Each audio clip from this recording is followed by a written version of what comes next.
Well, I doubt they'll be shouting this from the rooftops. Let's begin.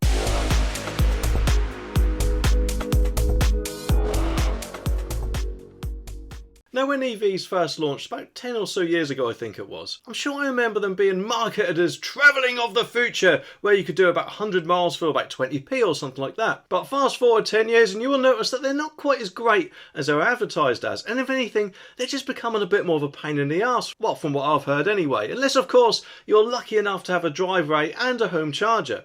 But now it's come out that there could soon be quite a worrying risk when connecting to a public charger, if this story from The Sun is anything to go by. Oh great, here you go again, bashing EVs. I bet you'll never be able to afford one. In fact, I think you probably ride the bus. Oh, I hate the Smug one. Well, actually, I've got a very nice Citroen C3 which can probably travel a lot further than your EV can before it starts throwing a tantrum. Or did you know that if you click that subscribe button down there, absolutely nothing will happen? Well, apart from you getting notified of awesome videos from me. So why not give it a push? The article says that drivers of electric vehicles have been given an urgent warning after thieves devised a devious way of breaking in. While motor companies are ramping up their productions of new electric vehicles, it's thought the industry is not doing enough to deal with cybersecurity threats. A leading cybersecurity firm has now warned motorists that protection surrounding charging points is being overlooked. And when users charge their vehicles, there is also a data connection between the vehicle and the EV hub.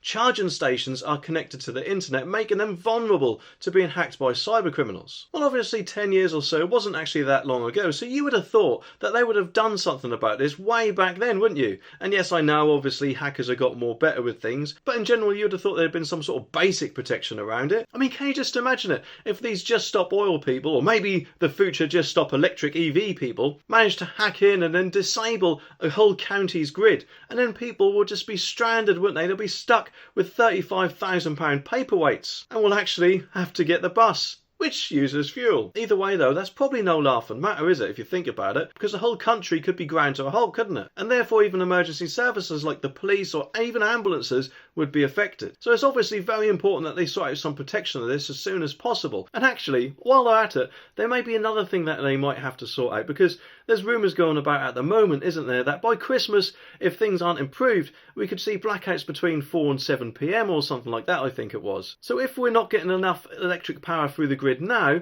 what will it be like where all new cars that you can buy will have to be electric? In theory, a hacker could gain access to a vehicle's engine management system via an EV charging point, meaning that they could compromise a car's safety, performance, or even disable a vehicle entirely. According to Checkpoint Research, there has been a 59% increase in ransomware attacks around the world, and it comes as figures show that the UK's transportation industry suffered an average of 979 cyber attacks a week over the last 6 months. Well, not only that, but mistakes can also happen, can't they? Just like in this video, where something which isn't your fault could actually land you in a lot of trouble. Anyway, subscribe for more and I'll see you in the next one.